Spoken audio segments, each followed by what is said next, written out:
Main verb म्हणजे मुख्य क्रियापद. जे प्रथम क्रियापद असते त्याला आपण द रूट वर्ब असं सुद्धा म्हणतो. तर हे V1, त्याच्यानंतर V2 म्हणजे नंबर 2चं क्रियापद की जे सिंपल पास्ट टेन्स मध्ये वापरलं जातं. बघा, सिंपल पास्ट टेन्स मध्ये हे क्रियापद वापरलं जाते.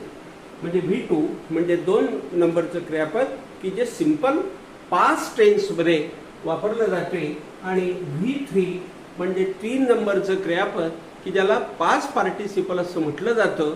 हे कोणत्याही पूर्ण काळामध्ये आणि कोणत्याही अपूर्ण आणि पूर्ण काळामध्ये वापरलं जाते. आणि V1 म्हणजे या ठिकाणी मेन व्हर्ब अधिक ING, जसं आपण म्हणतो do plus ING doing, play plus ING playing. तर अशा प्रकारे एका